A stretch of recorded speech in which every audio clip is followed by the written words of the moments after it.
아침 묵다심으로 셋째 주 주일 예배 드리도록 하겠습니다.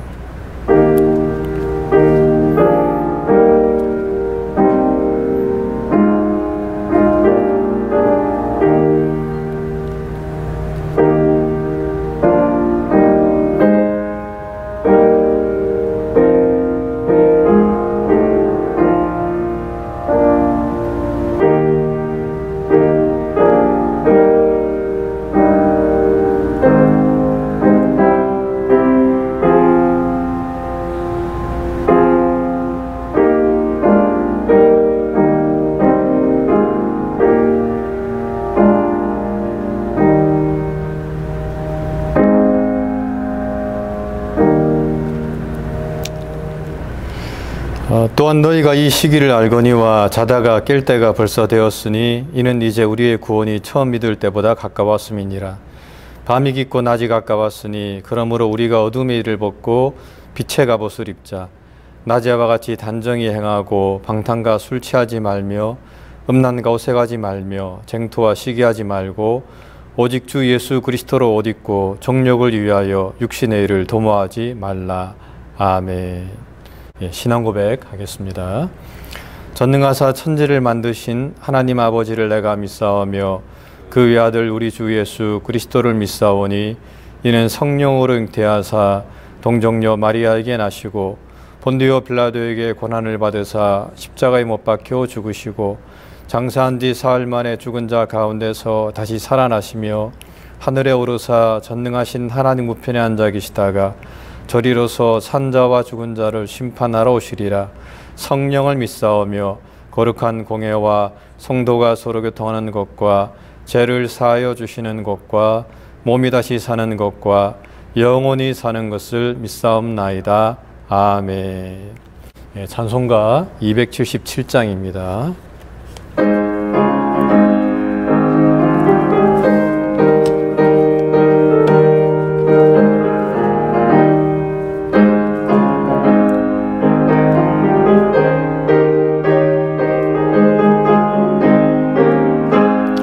흑암에 사는 백성들을 보라.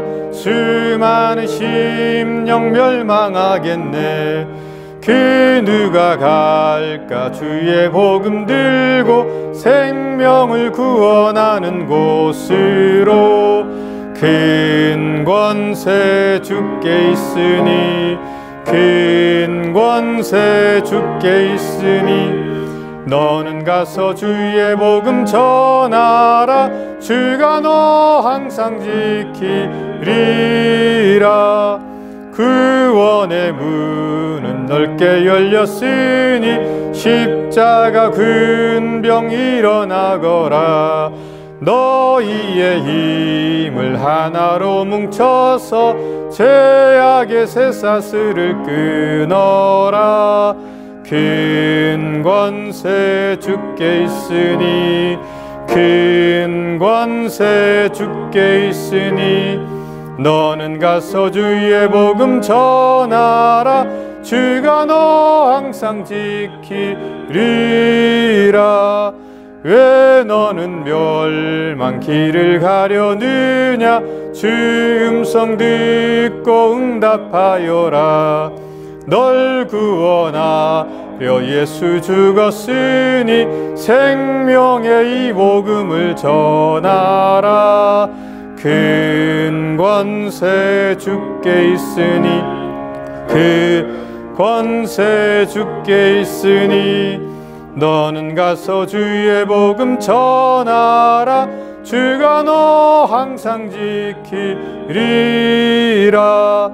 온 천하 만민 승리의 그날에 영광과 찬송 주께 드리네. 속죄함이 구원받았으니 기쁘게 할렐루야 부르세. 권세 주께 있으니 큰 권세 주께 있으니 너는 가서 주의 복음 전하라. 주가 너 항상 지키리라. 아멘. 기도하겠습니다.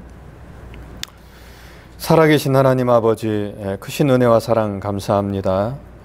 지난 한 주간도 저희를 지켜주시고 또 오늘도 저희를 이 예배의 자리를 불러주셔서 또 하나님을 섬길 수 있도록 은혜를 허락해 주심을 감사합니다.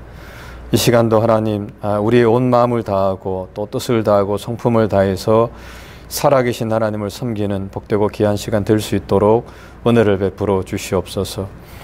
전능하신 하나님 아버지, 주님은 심지가 견고한 자를 평강의 평강으로 인도하신다라고 말씀하셨습니다. 하나님 바라옵기는 우리의 마음의 중심이 늘 주님을 향하게 도와주시고 세상의 풍조에 휩쓸리지 않게 주님께서 붙들어 주시고 우리의 마음을 다해서 날마다 주님을 바라보는 우리의 삶이 될 수 있도록 은혜를 베풀어 주시옵소서.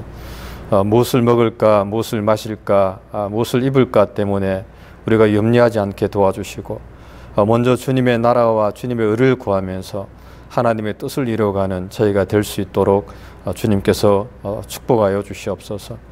하나님 감사합니다. 하나님의 귀하신 뜻이 있어서 이곳에 주의 몸된 교회를 세워주시고 또 이 교회를 통해서 영광받아 주심을 감사합니다. 하나님 정말 이 지역교회로서 이 몸된 교회가 든든히 세워져 가게 도와주시고 또 하나님의 뜻을 이루어가고 구제하고 전도하고 선교하는 교회가 될 수 있도록 은혜를 나리워 주시옵소서. 빌라델비아 교회처럼 적은 능력을 가지고도 주의 말씀에 충성하는 그런 귀한 교회가 될 수 있도록 주님께서 함께하여 주시옵소서. 하나님 교우들의 가정을 주님께서 지켜주시고 저들의 직장과 사업장 가운데도 함께하여 주시옵소서. 어떠한 어려움과 어떠한 시험에도 주님을 바라보게 도와주시고 주님으로 인해서 이 모든 어려움들을 넉넉히 이겨나가는 귀한 믿음의 가정들 또 교우들이 될 수 있도록 함께하여 주시옵소서. 하나님 특별히 정전희 집사님을 붙들어 주시고 또 그 가정 가운데 함께해 주시며 속히 완치가 될 수 있도록 은혜 베풀어 주시고 또 그 가정도 모두가 주님의 품 안에서 안전할 수 있도록 은혜를 베풀어 주시옵소서. 어린 자녀들 주님께서 기억하시고 하나님 가정에서 생활하지만은 정말 규모 있게 생활하게 도와주시고 기도하는 자녀들 되게 도와주시고 또 성경 말씀 읽는 그런 믿음의 자녀들이 될 수 있도록 은혜 나려 주옵소서. 하나님 곧 개학합니다. 아버지 하나님 개학해서도 저들이 비록 온라인으로 수업하지만은 그 수업 잘 감당할 수 있도록 저들에게 은혜 나려 주시옵소서. 선교사님들도 주님께서 지켜주시고 어려운 환경 가운데 있습니다마는 하나님 바라보게 도와주시고 의인은 오직 믿음으로 말미암아 살리라라고 말씀하셨는데 그 믿음으로 모든 것들 주님의 뜻을 이루어가는 귀한 선교사님들의 삶이 될 수 있도록 하나님 복 내려 주시옵소서. 귀한 시간 사랑하는 목사님 또 말씀을 증거합니다. 하나님 귀한 말씀 되게 도와주시고 하나님의 말씀으로 저희가 받게 도와주시고 또 이 말씀을 통해서 100배, 60배, 30배의 많은 열매를 맺는 저희의 삶이 될 수 있도록 주님께서 인도하여 주시옵소서. 처음 시작하는 시간입니다. 마치는 시간까지 주님께서 함께하기를 원하옵고 사랑 많으신 예수님 이름 받들어 감사하며 간절히 기도드립니다. 아멘.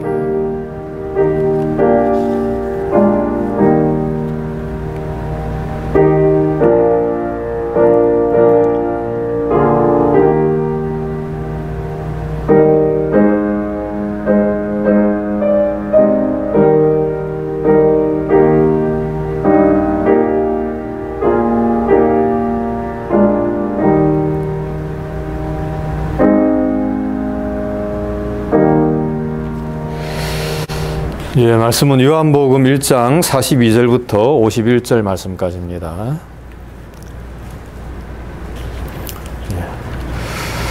데리고 예수께로 오니 예수께서 보시고 가라사대 내가 요한의 아들 시몬이니 장차 게바라하리라 하시니라. 게바는 번역하면 베드로라.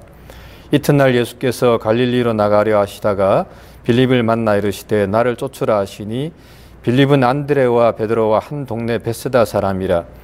빌립이 나다나엘을 찾아 이르되 모세가 율법에 기록하였고 여러 선지자가 기록한 그 일을 우리가 만났으니 요셉의 아들 나사렛 예수니라. 나다나엘이 가로되 나사렛에서 무슨 선한 것이 날 수 있느냐. 빌립이 가로되 와보라 하니라. 예수께서 나다나엘이 자기에게 오는 것을 보시고 그를 가리켜 가라사대 보라 이는 참 이스라엘 사람이라 그 속에 간사한 것이 없도다. 나다나엘이 가로되 어떻게 나를 아시나이까? 예수께서 대답하여 가라사대 빌립이 너를 부르기 전에 내가 무화과 나무 아래 있을 때에 보았노라. 나다나엘이 대답하되 랍비여 당신은 하나님의 아들이시요 당신은 이스라엘의 임금이로소이다. 예수께서 대답하여 가라사대 내가 너를 무화과 나무 아래에서 보았다 함으로 믿느냐? 이보다 더 큰 일을 보리라. 또 가라사대 진실로 진실로 너에게 이르노니 하늘이 열리고 하나님의 사자들이 인자 위에 오르락 내리락 하는 것을 보리라 하시니라. 아멘. 오늘 우리가 요한복음 1장 42절로 51절의 말씀을 통해서 왜 나다나엘인가 라고 하는 제목으로 이 말씀을 함께 나누겠습니다. 공관복음과 요한복음이 다른 것은 많은 부분들을 우리가 이야기할 수 있지만 특별히 주로 등장하는 제자들의 관점에서 복음이라고 하는 것이 어떻게 확산되어져 가는가라고 하는 것을 설명하는 게 아니고 비주류의 인물들 가운데에서 어떻게 하나님의 일들이 또 확장되어져 가는가라고 하는 것을 보여주고 있기 때문에 공관복음과 요한복음은 강조점이 다르다 이렇게 이야기하겠습니다. 계시록이 하나님 안에서 전달되고 난 다음에 사도 요한이 다시 복음을 설명할 때 계시록을 보고 나서 그 시대를 살아가야 될 사람들이 어떻게 살아가야 될 것인가라고 하는 답으로 요한복음을 봐야 된다 제가 이렇게 말씀을 드렸는데요.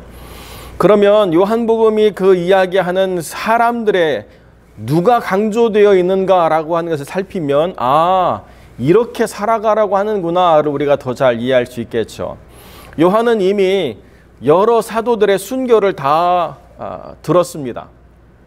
정말로 제자들의 맏형과 같은 베드로도 죽었고 또 그 전에 이방인의 사도로 부르심을 입은 사도 바울도 죽었고 여러 모양으로 순교의 소식들을 다 전해드리고 난 다음에 그러면 어떻게 살아갈 것인가 라고 하는 부분을 이야기할 때에 이렇게 순교를 하는 것이 삶의 방향이고 우리가 지향하는 바다 이렇게 강조점을 둔다라고 한다면 상당히 많은 사람들이 우리도 그냥 죽어야 되겠구나 라고 이렇게 생각할 텐데요. 그것이 아닌 다른 사람들의 강조점을 두고 있기 때문에 요한복음은 독특하다 이렇게 이야기하는 것입니다. 여기 지금 두 명의 제자를 이렇게 비교해 놓고 있는데요. 내가 누군가를 말하지 않아도 주님이 안다라고 하는 제자가 베드로와 나다나엘이 등장합니다. 그러니까 베드로는 요한의 제자였다가 세례 요한의 제자였다가 이렇게 좇는 사람인데 이렇게 나오고 나니까 보자마자 예수님이 자기를 설명하기 전에 예수님 말씀하세요. 너는 요한의 아들 시몬이니 장차 게바라 하리라. 마치 누가 이렇게 데리고 오자마자 그냥 정답을 주는 것처럼 너는 누구고 어떤 삶을 살 것이다 이렇게 말씀을 하십니다. 그리고 난 다음에 나다나엘이라고 하는 사람을 빌립이 데리고 왔는데 나다나엘이라고 하는 사람에게 있어서 주님은 누구이신가? 라고 하는 것을 너는 누구다라고 나다나엘을 지적하고 난 다음에 그 대화를 통해서 나다나엘이 주님이 누구이신가를 알고 나서 공관복음에서는 베드로의 고백이 중요하죠. 주는 그리스도시요 살아계신 하나님의 아들이다 라고 하는 것이 가장 중요한 그 복음을 접한 사람들의 반응이라고 이야기한다면 요한복음에서는 베드로의 이야기가 없어요. 요한복음에서는 오히려 나다나엘의 이야기가 가장 중요하게 등장하고 있습니다. 랍비여 당신은 하나님의 아들이요 당신은 이스라엘의 왕이로소이다. 이 믿음의 고백이 요한복음 1장 제자들의 가장 중요한 고백으로 딱 이렇게 등장을 합니다.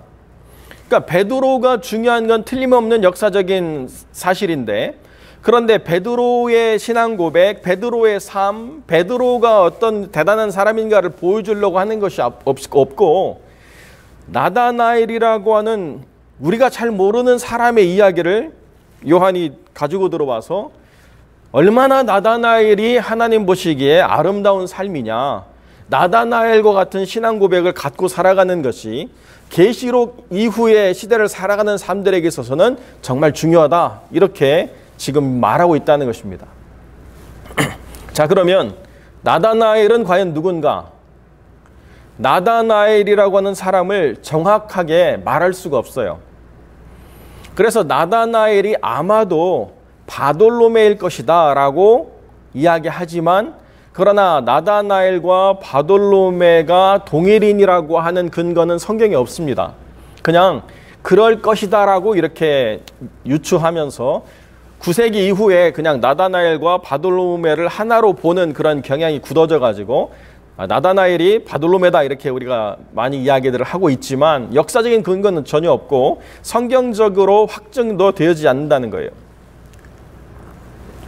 저는 오히려 나다나엘이 바돌로메일 필요가 없다 이렇게 이야기하고 싶습니다. 왜 그런가? 요한복음에서는요, 사도들의 신앙 고백이 중요하지 않아요. 사도냐 아니냐가 요한복음에서는 중요하지 않습니다.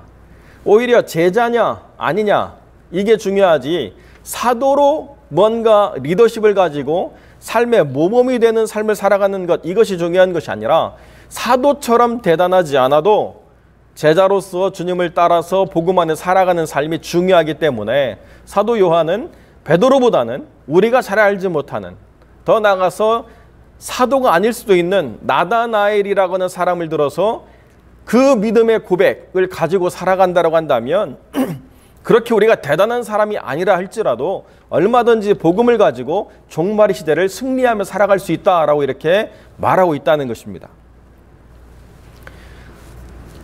요한복음을 이렇게 대할 때마다 신학적으로 접근하던 관점이 이제 목회적으로 점점 이렇게 접근하는 그 변화를 제가 갖는 것 같아요. 그래서 정말 나다나엘이라고 하는 이 삶을 목회적으로 보면 정말 평범하고 지극히 우리와 같은 삶을 사도 요한이 목사의 입장에서 드러내주고 있구나 이렇게 생각을 하게 되는 것입니다. 자, 나다나엘이라고 하는 사람은 어떤 사람이냐? 나다나엘이라고 하는 사람은 빌립이 메시아를 소개할 때 무슨 나사렛에서 선한 것이 나겠느냐 기대를 하지 않은 사람이에요. 그만큼 예수님에 대해서 잘 몰랐고 그 나사렛이라고 하는 것이 강조될 이유가 없다라고 이야기하는 아주 전형적인 유대인의 전통에 서 있는 사람입니다. 그래서 나다나엘이라고 하는 이름은 느다엘이라고 하는 히브리식 이름을 헬라식으로 적어놓은 거예요. 민수기 1장 8절에 느다엘이라고 하는 사람이 등장하는데 하나님이 선물로 주셨다라고 하는 그런 이름을 헬라어식으로 적다 보니까 나다나엘이 이렇게 된 거죠. 그래, 하나님의 선물이라고 하는 이 이름이 아주 유대적인 그 이름이기 때문에 이 사람은 유대적인 사고와 생각을 가지고 있는 아주 전형적인 유대인이었다는 것입니다. 그런데 주님이 이 사람을 볼 때에 그 어떤 제자에게도 해주지 않은 정말 대단한 말씀을 해주세요. 참 이스라엘 사람이다. 참 이스라엘 사람이라는 것은 느다엘이라고 하는 그 유대적인 이름 때문에 이스라엘 사람이라고 이야기하는 것이 아니라 그 속에 간사함이 없기 때문이다. 주님 이렇게 얘기해 주세요. 베드로도 요한도 야고보도 주님이 데리고 다니는 3명의 요즘 말로 얘기하면 티어 1 가장 최상위 그룹에 있는 제자들 아닙니까? 한국 사람은 1티어라고 하는데 이건 진짜 콩글리시죠? 1등급이라고 하든지 아니면 티어 1이라고 하든지 1티어는 뭘까 봤더니 티어 1이더라고요. 1등급에 해당하는 그런 그룹에 있는 사람들이에요. 얼마나 대단한 사람들이냐. 자기 아들을 주님 우편에 세워달라고 이 세베대의 와이프가 얘기하니까 야고보와 요한이죠. 막 베드로가 열받아가지고 막 컴플레인하고 막 그러잖아요.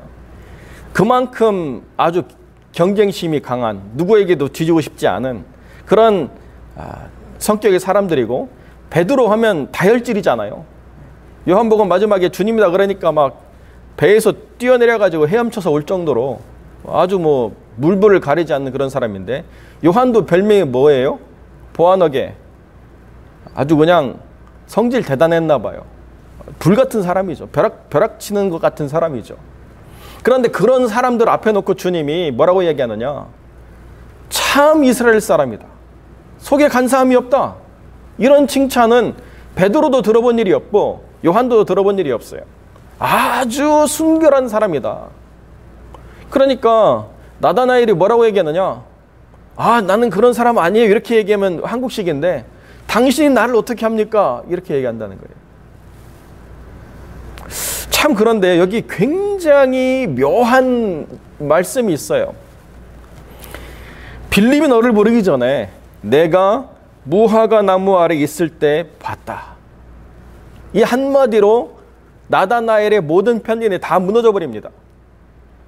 주님을 이렇게 룩다운했던, 아주 이렇게 얕잡아봤던 생각이 완전히 박살이 나버려요. 빌립이 부르기 전에 무화과 나무 아래 있는 걸 봤다는 게 왜 그렇게 대단한 일이길래 나다나엘의 그 단단한 선입견의 벽이 한순간 무너져 버리고 신앙의 고백이 나오느냐? 이거를 우리가 해결하지 않으면 나다나엘과 주님과의 대화를 우리가 이렇게 깊이 들어갈 수가 없어요. 자, 여러분, 우리가 알고 있는 모든 생명체 중에 정확히 그 이름이 기록된 가장 먼저 등장하는 생명체가 뭐죠? 사람 빼놓고? 이렇게 얘기하면 굉장히 복잡하죠. 자, 아담과 하와가 범죄하고 난 다음에 스스로 벗은 것을 부끄러워해서 어떤 잎으로 자기를 가리죠? 무화과죠. 예, 그러니까 무화과라고 하는 이 생명체가 동물, 식물을 떠나서 가장 먼저 등장하는 겁니다. 물론 뭐 뱀이라고 하는 존재가 등장하지만 우리가 지금 보는 뱀이 아니고 그거는 타락하기 이전의 뱀이기 때문에 무화과 나무라고 하는 게 그렇게 성경에서 가장 먼저 등장할 정도로 아주 오래된 그리고 아주 역사가 깊은 그런 단어인데 모세가 이 무화과 나무를 기록할 때 이 무화과라고 하는 이 단어가요, 원래 히브리어가 아니에요. 들어온 단어입니다. 외래어라고 이렇게 보고 있어요. 그래서 이거는 어떤 조합이냐라고 하는 것을 한번 잘 살펴봐야 돼요. 그래서 히브리 사전을 보니까 테아나라고 하는 것이 무화과인데 영어 사운드의 T에 해당하는 타우하고 아나흐라고 하는 단어가 이렇게 합쳐졌다 이렇게 보는 거예요. 그래서 무화과라고 하는 것이 타우하고 아나흐라고 하는 단어가 합쳐져서 테아나라고 하는 단어로 만들어졌는데 그럼 타우는 어떤 뜻을 가지고 있느냐? 아주 불특정한 방식에서 라고 하는 의미를 담고 있어요. 그리고 아나흐는 뭐냐면 인카운터, 만나다 이런 뜻이잖아요. 그러니까 무화과라고 하는 것은 불특정한 상태로 만남이라고 하는 그 나무 자체보다는 나무라고 하는 그 이름이 갖고 있는 상징을 더 크게 봐야 돼요. 그것이 히브리식이에요.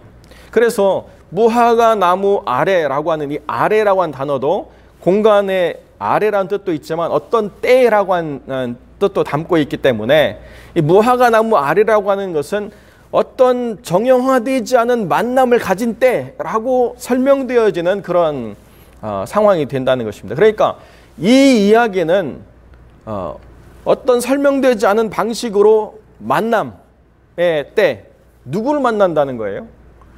느다일이라고 하는 이 유대인이 그 무화과 나무 아래에서 정기적으로 하나님을 묵상하며 성경을 암송하며 하나님을 찬미하는 가운데 하나님과의 깊은 인격적인 만남을 갖는 그러한 삶이 그 무화과 나무 아래라고 하는 특정한 장소에 단어가 보여주는 아주 상징적인 의미로 그대로 드러나고 있다는 것입니다.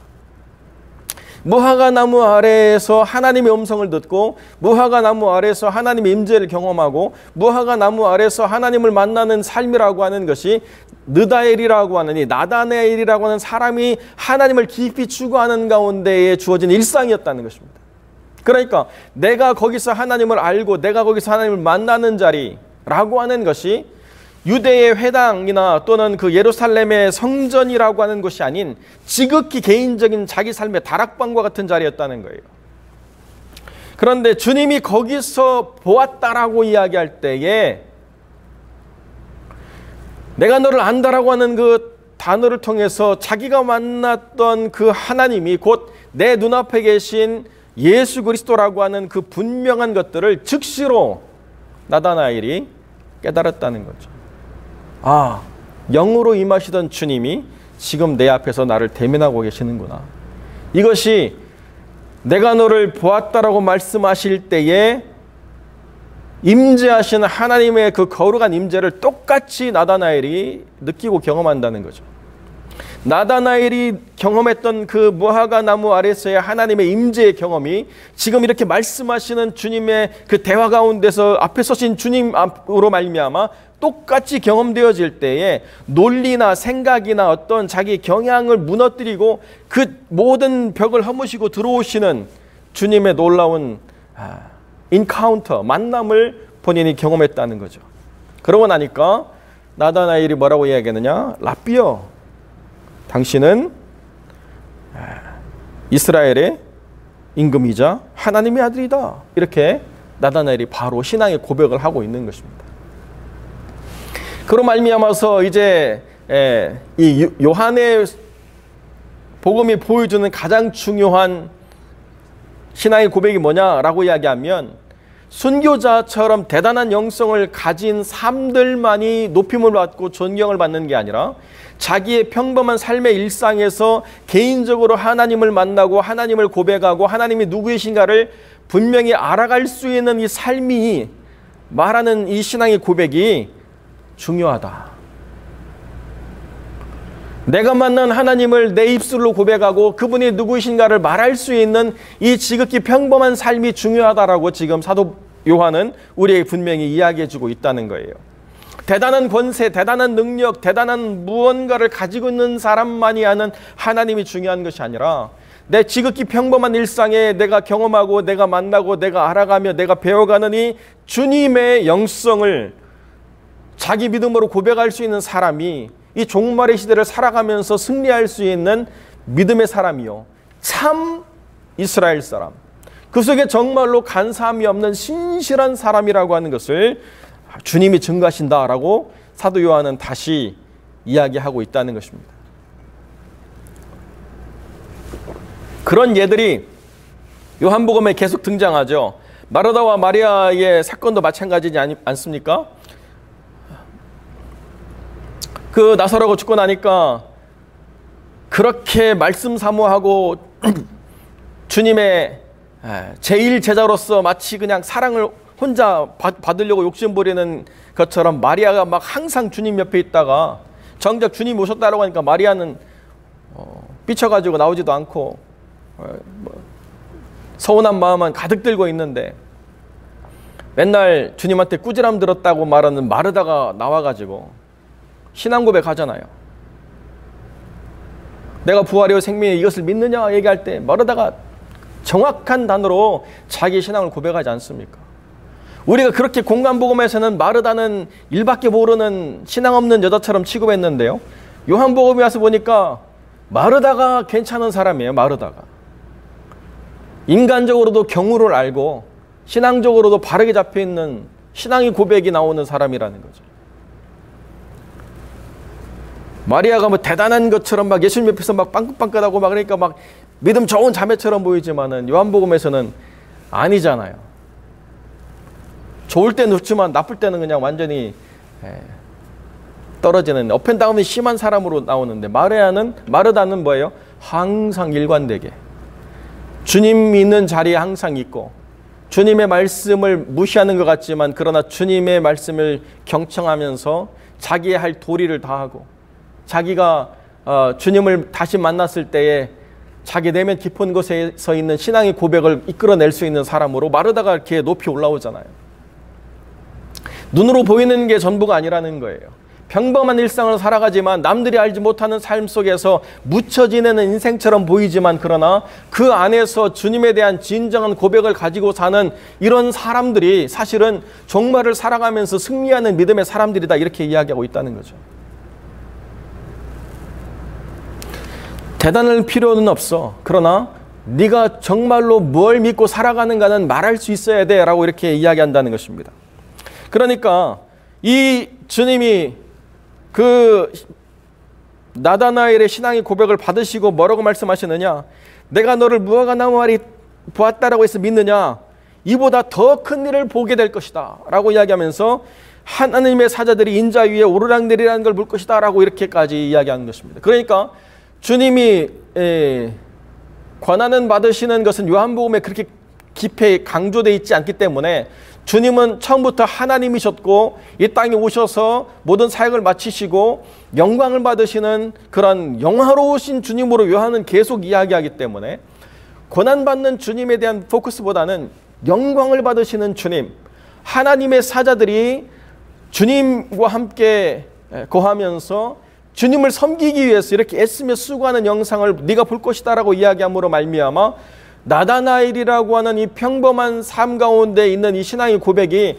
하나님의 영광과 어떻게 이어지는가를 주님이 바로 이렇게 설명해 주세요. 이게 요한이 말하고 있는 복음이라는 거죠. 그래서 공관복음에는 주님을 따르려고 한다면 십자가를 져야 되고 날마다 자기를 부인해야 되고 자기 십자가를 지고 따라오라 이렇게 얘기하는데, 요한복음에는 뭐라고 말하냐, 내가 이제 너희들의 친구가 되었다. 자기 친구를 위해서 목숨을 버리는 사랑보다 더 큰 사랑이 없기 때문에 이제 내가 너희들의 친구가 되겠다. 그 놀라우신 하나님, 엄청난 주권을 가신 주님이 우리와 같은 눈높이로 우리의 일상 가운데서 우리와 함께 살아가시는 정말 친밀한 분으로 다가온다라고 이렇게 요한은 이야기하고 있습니다. 그래서 요한이 말하고 있는 이 주님이라고 하는 것은 정말 대단하신 하나님이지만 너무나도 평범한 모습으로 우리에게 다가와서 우리의 평범한 일상 가운데에 신앙의 고백을 하나하나 세워주시는 주님으로 요한은 이야기하고 있다는 거죠. 그렇기 때문에 우리가 베드로나 또 이 복음서의 저자인 요한처럼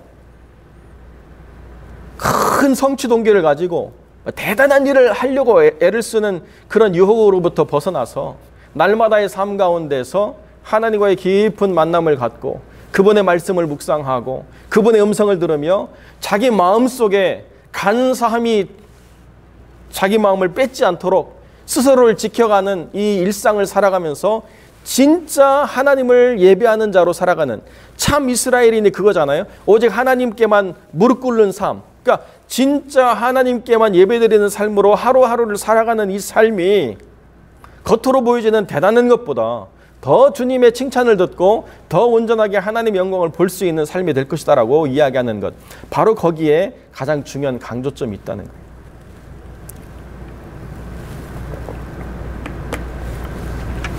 오늘 우리가 인생을 가지고 살아가면서 주님을 위해서 무엇을 할 것인가 라고 하는 걸 이야기할 때 주님을 위해서 무엇을 해야만 되는 태스크, 어떤 업적, 성취, 사역 이런 것들로 자꾸 크게 포장되어 가지고 내가 뭔가 큰 거를 해야만 하나님의 영광을 드러내고 하나님이 기뻐 받으실 것이다 이렇게 이야기하는 그 왜곡된 오해들이 있는데요. 사도 요한은 뭐라고 얘기하느냐, 날마다의 삶 속에서 주님을 만나고 너만의 주님을 만나는 자리, 장소를 만들어서 그분과 교제하고 그 속에서 진짜 하나님께만 무릎 꿇는 삶으로서의 삶을 살아가고 자기 마음속에 진짜 선함을 드러내고 간사함을 몰아낸다라고 한다면, 그러면 너의 신앙 고백이 말하는 하나님을 하나님이 다 받으시겠다는 것. 이게 우리가 살아가야 될 삶의 진정한 목적이라는 거죠. 요한도 처음에는 대단하기 위해서 애를 썼지만, 그러나 그 모든 인생을 정리해 나가면서 이제 하나님 안에서 자기를 돌아보며 성찰하게 될 때, 그때 주님이 깨닫게 하시는 거죠. 그때 나다나엘을 주님이 이렇게 칭찬했는데 내 인생이 어떻게 흘러왔는가를 자기 스스로 돌아보게 되지 않겠습니까? 왜 내 인생을 이렇게 살았는가? 라고 이야기할 때 자기 나름대로 뭐 기준이 있고 자기가 추구하는 바가 있고 자기 원하는 뭐 어떤 것들이 다 있었겠지만 정말 그게 주님이 말씀하시고자 했던 핵심인가 라고 하는 것을 사도 요한이 다시 보게 되면서 어떻게 살 것인가 라고 하는 이 종말을 살아가는 삶들에게 나다나엘처럼 살아가면 성공한 믿음이다. 나다나엘처럼 살아가면 주님이 되었다라고 말씀하신다. 이렇게 이야기하고 있다는 것입니다. 그래서 요한복음 1장은요. 제자들을 선택하시는 그 과정에 다양한 어떤 부르심들은 다 사도 요한이 주목하지 않고 우리가 알지 못하는 언제 나다나엘이 주님의 제자가 됐으며 어떻게 주님을 따라갔고 어떻게 순교자가 됐는가라고 하는 것에 대한 이해가 전혀 없는 지극히 평범한 한 사람을 주님이 하이라이트 하셔가지고 이렇게 보여주심으로 말미암아 복음이라고 하는 것은 위대하지만 얼마든지 우리의 평범함 가운데 녹아들 수 있다라고 하는 것을 설명해 주고 있다는 거죠. 사랑하는 성도 여러분, 뭐가 될 것인가? 커지고 높아지고 많은 일을 하고 대단한 업적을 쌓으면 내가 뭔가를 하고 있다라고 하는 것을 말하기가 굉장히 좋습니다. 우리가 이렇게 예배로 모여서 함께 공동체로 생활하게 될 때 각자를 비교해서 볼 수 있는 우리의 생각이나 판단이 있기 때문에 누가 누구보다 더 낫다 뭐 이렇게 자의적인 판단을 할 수 있을런지 모르지만 지금 그렇게 되어지지 않을 바로 이때에 주님은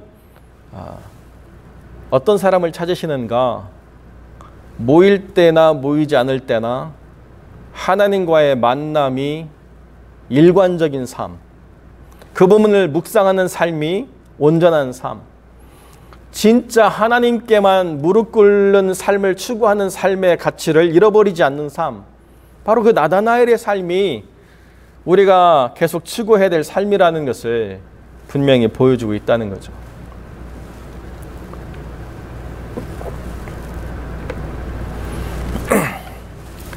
어떤 교회 이야기를 전해드리면서 안타까운 그 이야기가 있더라고요.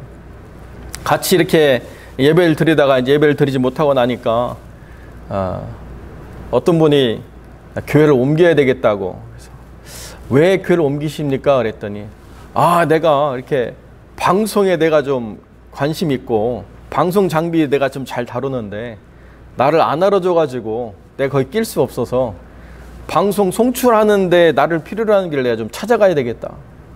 교회를 옮기는 이유가 그거라고 이야기하시면서 교회를 떠났대요. 참 뭐라고 이렇게 설명할 수가 없더라고요. 그런 사역을 하고 싶은 건 이해가 되지만 그러나 교회가 그런 사역을 위해서 자기를 써주는 교회이어야만 될 어떤 정체성을 갖고 있는 건 아니거든요. 내가 누군가 얼마든지 내가 이 교회 안에서 나라고 하는 사람이 무엇이 되어야 되는가를 바르게 찾아갈 수 있는 정확한 기준을 세워갈 수 있는데 그게 아니라 자기만족, 자아실현 뭐 이런 것들로 자꾸 교회가 변화되니까 문제가 참 많은 것 같아요. 오늘 살아가면서 하나님은 우리의 삶 가운데서 지극히 개인적인 삶의 일상 가운데 하나님을 꾸준히 일관되게 만나고 있는 삶을 하나님은 찾으신다는 것. 그리고 하나님은 그 삶을 통해서 얼마든지 영광 받으신다는 것. 그리고 그 사람이야말로 참 이스라엘 사람이라는 것. 바로 그것을 우리가 분명히 기억하면서 하나님 앞에서 자기만의 중요한 삶의 자리를 하나님께 내어드리고 그분을 묵상하며 그분의 뜻대로 살아가기를 기뻐하는 귀한 영혼들, 나다나엘과 같은 삶의 거룩함을 세워가시는 귀한 영혼들이 되시기를 우리 주님의 이름으로 간절히 축원드립니다. 기도하겠습니다. 참 좋으신 아버지 하나님, 감사와 영광을 주께 돌립니다. 우리가 삶을 살아가면서 이 평범한 일상 가운데 주님을 만나고 주님께만 무릎을 꿇고 그 속에 간사함을 내버리며 신실함을 세워가는 이 중요한 삶의 기준이 흐려지지 않도록 하나님 붙잡아 주시고, 우리가 모일 때든지 흩어질 때든지 늘 일관되게 나다나엘과 같은 삶에서 하나님의 영광을 바라볼 수 있기를 소망하옵고, 그런 삶으로 우리를 세워주시길 간구하옵나니 주님께서 이끌어 인도해 주시기를 소망하며 거룩하신 우리 주 예수 그리스도의 이름으로 기도드립니다. 아멘. 교회 앞에 광고드립니다. 계속 코로나로 인해서 좋지 않은 소식들이 들리고 있는데요. 건강을 잘 관리해 주셔서 우리가 다시 모일 때까지 자기 몸들을 잘 지키는 것도 우리가 싸워야 될 영적 싸움인 줄 압니다. 고린도 전후서 읽기 시행하고 있습니다. 매일 한 장씩 대하는 성경을 통해서 신앙을 잘 세워가시길 바랍니다. 제가 카톡으로도 이렇게 연락을 드렸지만 교회 그 자산 평가가 충분히 잘 나와서 마무리 작업들을 하고 있습니다. 그래서 끝까지 잘 마무리될 수 있도록 기도해 주시기를 부탁을 드립니다. 우리 정진희 집사님 이제 음성 판정을 지금 했는데요. 좋은 결과가 나올 수 있도록 기도해 주시고, 이 병의 후유증으로 혹시 어려움을 겪지 않도록 또 우리가 함께 기도해 주시길 부탁을 드립니다. 우리 박철순 집사님 딸 수연이가 이제 8월 20일 동부로 떠나게 되었습니다. 상황이 이런데 기숙사로 들어가야 되는 상황들이라서요. 가정의 안정을 위해서 또 자녀의 건강을 위해서 계속 기도해 주시길 부탁을 드립니다. 선교지로 돌아가야 될 사역자들, 또 선교지로 돌아간 사역자들의 삶을 위해서 기도해 주시고 선교 현장을 위해서도 계속 기도해 주시기를 부탁을 드립니다. 우리 이제 찬송 370장 함께 찬양드리겠습니다.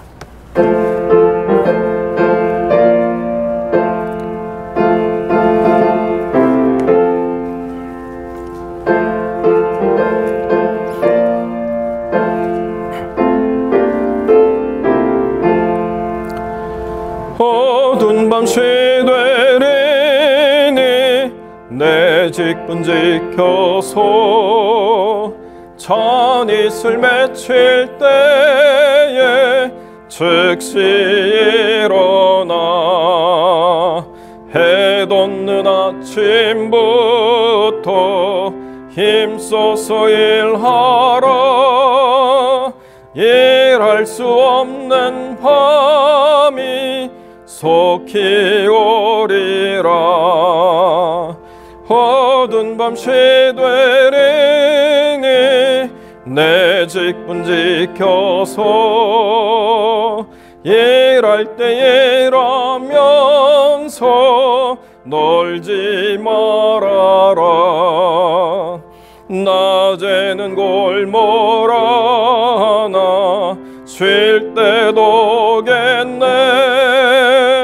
일할 수 없는 밤이 속히 오리라. 어두운 밤 쉬되리니 내 직분 지켜서 지는 해 빗긴 볕에 힘써 일하고 그 빛이 닿아여서